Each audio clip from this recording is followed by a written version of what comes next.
আমার কাছে সবচেয়ে কি মনে হয় বড় জানেন, সবচেয়ে সুন্দর এবং সবচেয়ে বড় গিফট সেটা হচ্ছে জীবন। তৈরি হয়ে গেছিলাম মানসিকভাবে যে একটা খুব এক্সাইটিং কিছু আমি করতে যাচ্ছি, অনেক মেকআপ করানো হবে এবং অনেক সুন্দর সুন্দর ড্রেস দেওয়া হবে। তখনই আমাকে বলা হলো আমাকে কোনো মেকআপ করানো হবে না, আমার চুল এলোমেলো করে দিতে হবে এবং আমাকে কিছু ছিঁড়া কাপড় পরতে হবে ছিঁড়া কাপড়।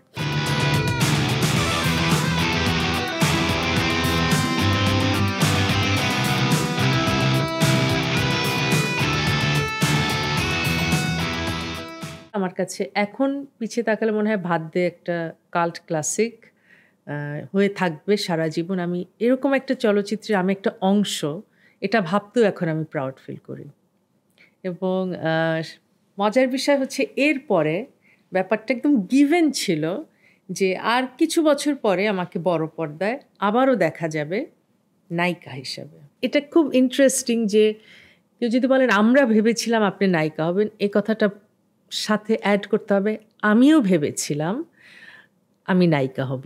আমি কিন্তু সেভাবেই স্বপ্ন দেখতাম, আয়নার সামনে দাঁড়িয়ে ইমোট করতাম, আয়নার সামনে দাঁড়িয়ে অনেক এক্সপ্রেশন কপি করতাম অনেক অ্যাক্ট্রেসদের, হাসি কান্না এসব প্র্যাকটিস করতাম, নাচ প্র্যাকটিস করতাম।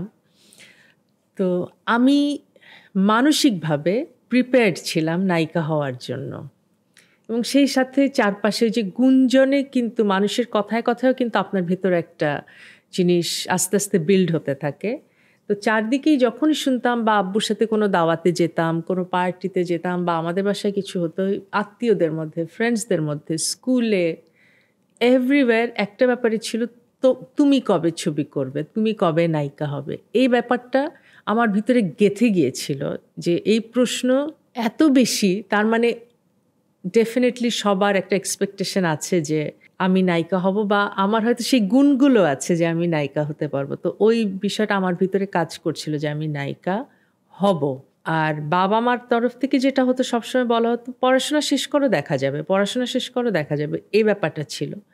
আর আমাদের বাসার পরিবেশটা এমন ছিল যে আমরা কেউ যে বাবা মাকে গিয়ে বলবো না না আমাকে সিনেমা করতে দিতে হবে, আমি কবে সিনেমা করব, ওই ডাইরেক্ট ওই ব্যাপারটা বলার মতো আমাদের পরিবেশও ছিল না। আকারে ইঙ্গিতে কখনো হয়তো মাকে বলার চেষ্টা করেছে, মা বলতো এইসব কি, এখন কি পাগলামি, এগুলো হবে না, তোমার আব্বু এখন দিবে না, আগে ঠিকভাবে পড়াশোনা করো, আগে এটা করো, আগে ওটা শেষ করো, এটাই ছিল।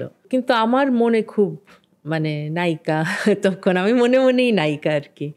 তো সাজগুজ করতে ভালোবাসতাম, নতুন নতুন ড্রেস পরতাম, কল্পনা করতাম এইটা ওইটা নায়িকা, যাই হোক।